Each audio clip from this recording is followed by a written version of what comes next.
উন্নত জীবনের আশায় অনেকেই পাড়ি জমান মধ্যপ্রাচ্য সহ এর আশেপাশের দেশগুলিতে, কিন্তু সেখানে গিয়ে দালালের খপ্পরে পড়ে অনেকেই নিঃস্ব হন। অভিবাসন প্রত্যাশীদের অপহরণ ও জিম্মি করে চালানো হয় অমানবিক নির্যাতন। এমনকি হাত পা বেঁধে নির্যাতনের সেই ভিডিও পাঠানো হয় তার পরিবারের কাছে, যা দেখিয়ে মোটা অঙ্কের মুক্তিপণ দাবি করে দালাল চক্র।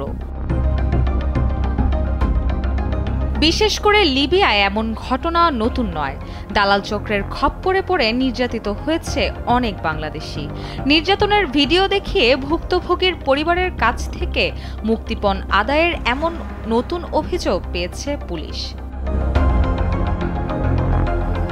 শুক্রবার দুপুরে চাঞ্চল্যকর তথ্য জানান পাবনার পুলিশ সুপার আকবর আলী মুন্সি। তিনি জানান, মাসুদ নামে পাবনার এক ব্যক্তি ৪ বছর ধরে লিবিয়ার সিটি খলিফা নামক স্থানে দর্জির ব্যবসা করে আসছিলেন। ১৪ মে সকাল ৮টায় অজ্ঞাত ইমো নম্বর থেকে তার স্ত্রীর কাছে ফোন আসে। বলা হয় তার স্বামীকে অপহরণ করা হয়েছে। জীবিত ফেরত পেতে চাইলে ১০ লাখ টাকা মুক্তিপণ দিতে হবে।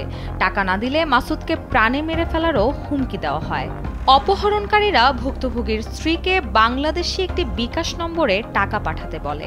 মাসুদের অসহায় বাবা ধার দেনা করে অপহরণকারীদের দেওয়া বিকাশ নম্বরে ১০ লাখ টাকা পাঠান। মুক্তিপণের টাকা পাওয়ার পর ২০ মে ইমো নম্বর থেকে আবারও ফোন আসে। এবার আরও ১৫ লাখ টাকা মুক্তিপণ দাবি করা হয়। পাঠানো হয় মাসুদকে মারধর করার ভিডিও।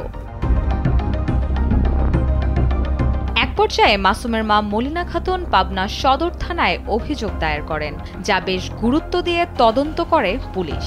এরপর ডিবি টিম তথ্য প্রযুক্তির সহায়তায় ও অনুসন্ধানী নানা কৌশল ব্যবহার করে অভিযুক্তদের শনাক্ত করে। তাদের ধরতে চাঁদপুর সহ বিভিন্ন এলাকায় চালানো হয় অভিযান। পরে পাবনা থেকে দুজনকে গ্রেপ্তার করা হয়। তাদের নাম হাবিবুর রহমান সুমন ও রবিউল আওয়াল রবি। দুজনই চাঁদপুরের মতলব দক্ষিণের দক্ষিণ পশ্চিম দিঘলদি এলাকার বাসিন্দা।